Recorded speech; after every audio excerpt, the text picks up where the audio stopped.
Joining me now is Tennessee Senator Marsha Blackburn, a member of the Senate Judiciary, Finance, Commerce, and Veterans Affairs Committees.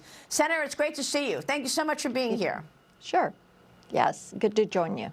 I know that you recently had Vivek Ramaswamy with you on your podcast, Unmuted, adding that you introduced legislation to halt federal salary increases in hiring until you got the recommendations from DOGE and you were able to implement them, and a bill to reform the federal workforce, advocating for a shift from tenure-based promotions to a merit-based system. Tell us more about it. Yes, Maria, one of the things we're going to have to do to get this federal spending under control is first freeze all of your spending, your hiring, and your federal salaries.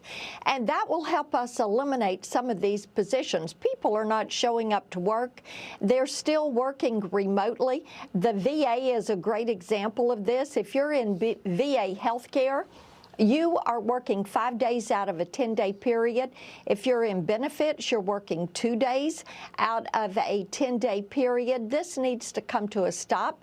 You've got the Department of Defense that is focused on some of these legacy systems that have outlived their usefulness. And Maria, they can't pass their audits. They are spending money on things that no longer are making it to the warfighter, and they're not focused on 21st century warfare, cyber, space, and innovation.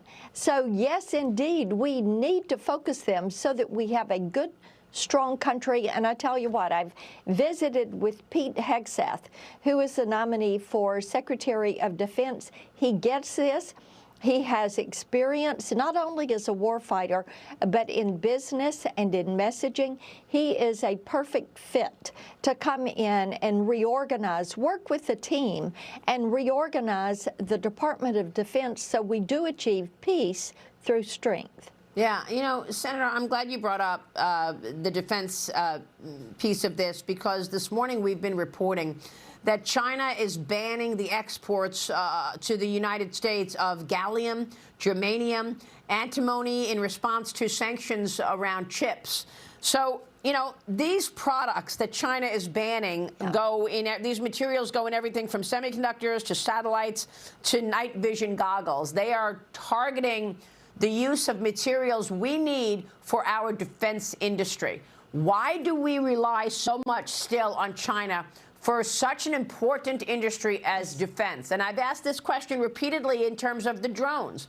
We buy drones from DJI, a Chinese company, meaning that whatever that drone captures, whatever the drone sees, China sees. Isn't that counterproductive to be buying drones from our #1 adversary and actually using those drones in the military? And now we see that China is going to ban the export of those materials?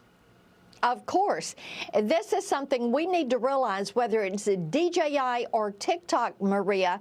The Chinese Communist Party is trying to spy on us. They also want to spy on our military and disadvantage our military. How did they do that? Well, we've become so dependent on them for these critical supply chains.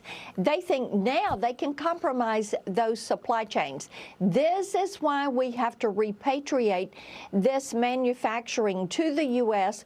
or to our allies and get it out of China. And China is watching very closely how other world leaders are responding to President Donald Trump and are trying to come to the table, and they're going, hey, wait a minute. They know Donald Trump is not going to practice appeasement. Well, I mean, Senator, has anything been done in the last few years on this? I mean, you've been talking about this for a long time, yes, but with all due respect, we're about to enter 2025. And it was during 2020 when Chinese state-run media, whatever you want to call it, Chinese propaganda, really, Xinhua News or one of the other, came out with a tweet and said, well, maybe we won't send the underlying ingredients for the prescription drugs that America needs that are made here in China because they're blaming us for COVID. Maybe we won't send those prescription drugs ingredients to America since they're made here in China. And that tweet was quickly taken down. You know the tweet I'm talking about. Okay?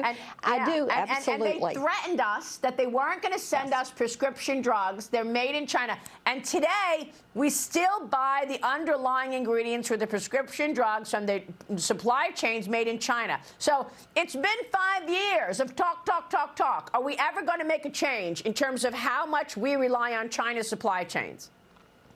Under the Trump administration, you're going to see some changes, whether it is coming out of the U.S. Trade Rep, the Department of Commerce, some of the report language that will be in our funding mechanisms that are coming out of Congress.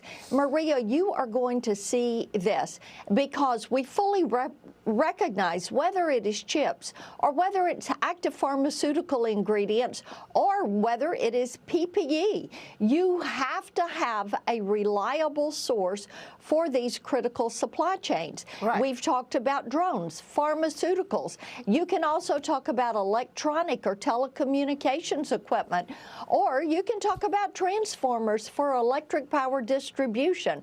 The point is, China, by capturing that manufacturing, felt that they could team up with the other members of the Axis of Evil, Russia, Iran, North Korea, and they could take us down.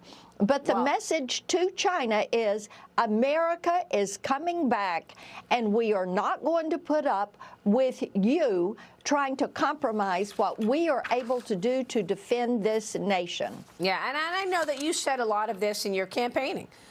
Going into this election, you wanted to, time to break some China, which was break some China. Your ad, and I appreciated it. I knew what you were talking about. We'll be watching. This is a very important issue, and I certainly am just appalled at how much we rely. It's hard to get tough on China when we rely on everything from China. But let me get your take on this. The Tennessee Bureau of Investigation arrested 4 people in Hamilton County last week on charges related to sex trafficking.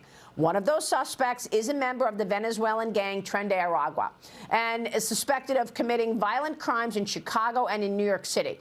This after the director of TBI warned just a week earlier that the violent gang had resurfaced in the state, saying that they're in all of Tennessee's major cities. They're running human trafficking operations. Senator, you introduced the Clear Law Enforcement for Criminal Alien Removal Act, which would help support President-elect Trump's plans for mass deportation, empowering local law enforcement to deport illegal criminal migrants. We just had a stunning story yesterday that 58,000 illegals are currently in New York who are actually criminals. They've already been criminally charged. I mean, 650,000 are in America. Senator, what are we going to do about this? Yes, indeed. The CLEAR Act, Maria, should be passed and signed into law. What it would do is allow local law enforcement, when they apprehend someone who is a criminal illegal alien, they are able to detain that person and then call ICE. ICE has to deport them and then reimburse that local law enforcement agency for every penny that they spent on that prosecution, apprehension, detention. That is what the law should be. Everyone should agree. If you are a criminal, illegal alien, you are out of here. There is no second chance. You're gone. All right. We'll be watching all of that and certainly your work. Senator, good to see you this morning. Thank you. Thank you. Good to see you. Thank you. All right. Tennessee Senator Marsha Blackburn. Stay